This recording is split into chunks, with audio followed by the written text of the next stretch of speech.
secara umum orang melihat geologi itu mempelajari ilmu yang mempelajari tentang batu. Betul, yang dipelajari umumnya adalah batu. Tetapi di dalam batu itu banyak hal yang kita harus dapatkan.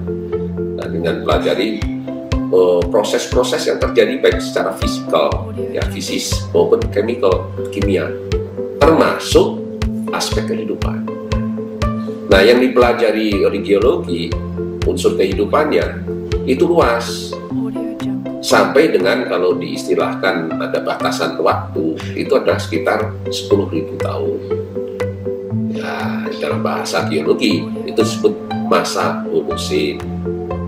Sebelum Holosin atau lebih tua dari Holosin, lebih tua dari 10.000, itu dipelajari di paleontologi.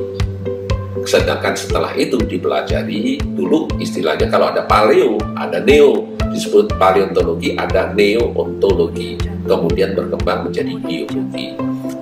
Jadi itu yang membedakan antara paleontologi dan geologi. Sebenarnya tidak beda.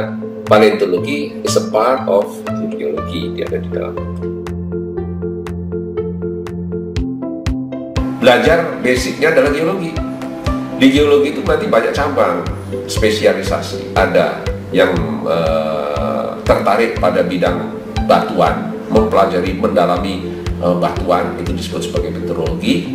Ahlinya disebut sebagai petrologis dalam bahasa Inggris. Kemudian ada yang mengenai sifat-sifat fisika. Nah, ada yang mempelajari geofisika. Jadi dia tertarik pada aspek itu, yang mendalami itu. Ada yang masalah kimia, nah, mendalami geokimia.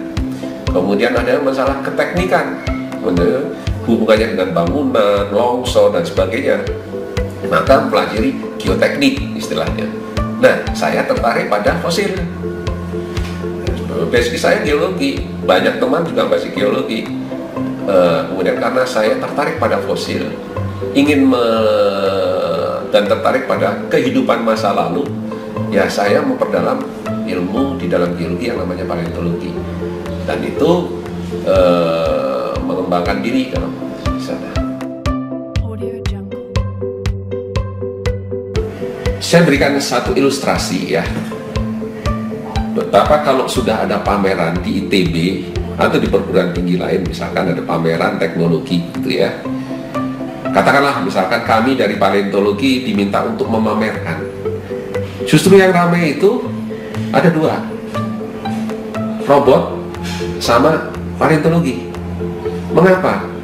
Karena di situ masyarakat itu ingin mengetahui lebih jauh kehidupan masa lalu. Di situ masyarakat melihat fosil, dia terkagum-kagum dengan fosil. Oh, kok seperti ini ternyata fosil, kok bisa orang dulunya hidup kok bisa sekarang menjadi terawetkan seperti ini.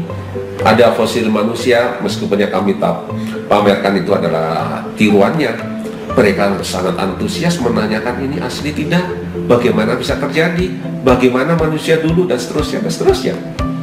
Dan itu menunjukkan betapa masyarakat kita sebenarnya keingintahuannya terhadap nilai kehidupan itu tinggi, ingin menjejaki masa lalu kehidupan itu.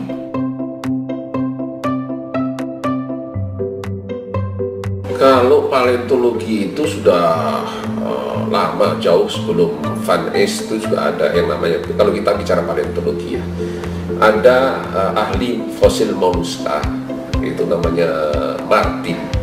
Itu sejak tahun 1800-an, 1888 ya, itu menemukan mempelajari fosil moluska.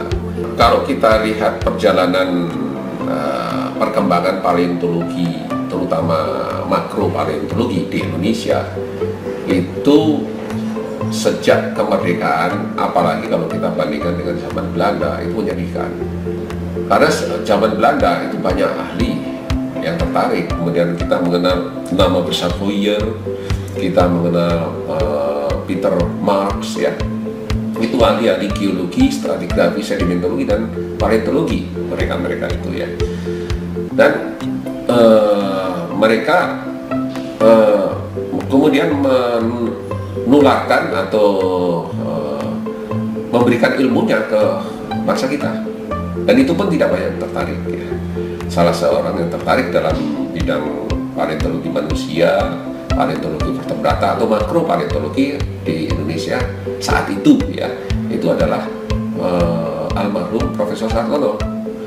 Nah, Profesor Sartono ini pernah menjadi muridnya juga dari Peter Marks ya, berhubungan dekat dengan von Hirschfeld dan sering berdiskusi juga dengan Hoyer, bahkan berdebat dengan Hoyer dari hasil penelitiannya gitu ya.